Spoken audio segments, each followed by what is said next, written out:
वीर समर्थ. मध्ये मच्छरे सांडिली सार्थ बुद्धी, प्रपंचिक नाही जया ते उपाधी. सदा बोलणे नम्र वाचा सुवाचा, जगी धन्य तो दास सर्वोत्तमाचा. ज्याने अहंकार, मत्सर व स्वार्थाचा त्याग केला आहे, ज्याला प्रपंचाचे पाश नाहीत, जो नेहमी नम्रतेने व मधुर वाणीने बोलतो, तो देवाचा भक्त या जगामध्ये धन्य होय. क्रमी वेळ जो तत्वचिंतानुवादे, न लिंपे कदा दंभ वादे विवादे. करी सुख संवाद जो उगमाचा, जगी धन्य तो दास सर्वोत्तमाचा. जो आपला वेळ परमेश्वराच्या चिंतनामध्ये घालवितो, फसव्या वादविवादात जो पडत नाही, परमात्म तत्वाबद्दल चर्चा करताना ज्याला आनंद होतो, तो भक्त या जगामध्ये धन्य होय. सदा अर्जवी प्रिय जो सर्व लोकी, सदा सर्वथा सत्यवादी विवेकी. न बोले कदा मिथ्य वाचा त्रिवाचा, जगी धन्य तो दास सर्वोत्तमाचा. जो निष्कपट वागण्यामुळे जगात प्रिय होतो, जो नेहमी विवेकाने वागतो, खरे बोलणारा असतो व जो कधी खोटे आणि विसंगत बोलत नाही, तो देवाचा भक्त या जगी धन्य होय. सदा सेवी आरण्य तारुण्य काळी, मिळेना कदा कल्पनेचेनी मेळी.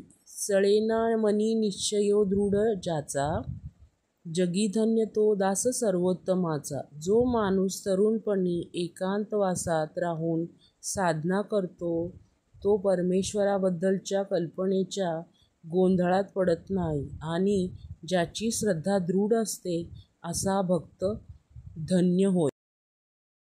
नसे मानसी नष्ट आशा दुराशा, वसे अंतरी प्रेम पाशा पिपाशा. ऋणी देव हा भक्तिभावे जयाचा, जगी धन्य तो दास सर्वोत्तमाचा. ज्याच्या दुष्ट भावना आणि भोगवासना नाहीशा झालेल्या आहेत आणि ईश्वराला प्रेमपाशाने बद्ध करण्याची तळमळ ज्याला आहे, त्याचा भक्तिभाव पाहून स्वतः भगवंत हा सुद्धा त्याचा ऋणी होऊन जातो, असा भक्त धन्य होय. दीनाचा दयाळू मनाचा मवाळू, स्नेहाळू कृपाळू जनी दास पाळू. तया अंतरी क्रोध संताप कैचा, जगी धन्य तो दास सर्वोत्तमाचा. ज्याचे हृदय मायाळू आहे, जो अनाथावर व गरिबांवर दया करतो, जो प्रेमळ आहे, जो कृपाळू आहे आणि जो सेवकांचा सांभाळ करतो, त्याच्या मनात दुसऱ्याबद्दल राग मुळीच नसतो, असा भक्त धन्य होय. जगी होई जे धन्य या राम नामे, क्रिया भक्ती उपासना नित्य नेमे. उदासीनता तत्वता सार आहे, सदा सर्वदा मोकळी वृत्ती राहे.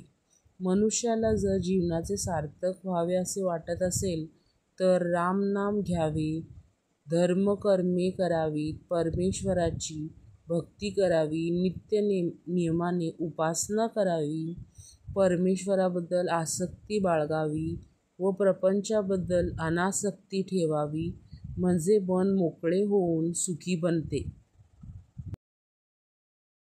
नको वासना विषयी वृत्तिरूपे, पदार्थी जडे कामना पूर्व पापे. सदा राम निष्काम चित्तीत जावा, मना कल्पनालेश तोही नसावा.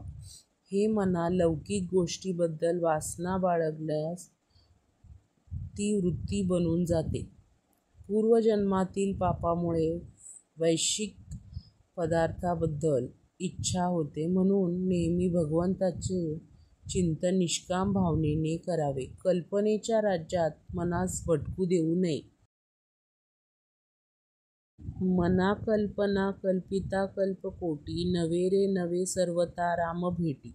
मनी कामना राम नाही जयाला, अति आदरे प्रीती नाही तयाला.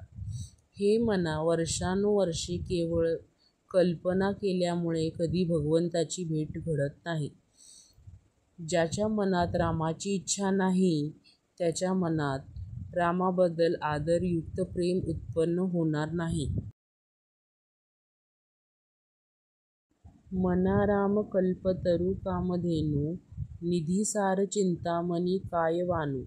जयाचे नियोगे घडे सर्व सत्ता, तया साम्यता कायसी कोण आता. हे मना, भगवंताचे वर्णन मी कसे करू. त्याला कल्पतरू म्हणू की कामधेनू म्हणू. त्याला चिंतामणी म्हणू की कुबेराचे भांडार म्हणू, की सर्वस्व म्हणू. ज्याच्या सत्तेमुळे विश्वाचे व्यवहार घडतात त्याची तुलना कशाने होऊ शकेल.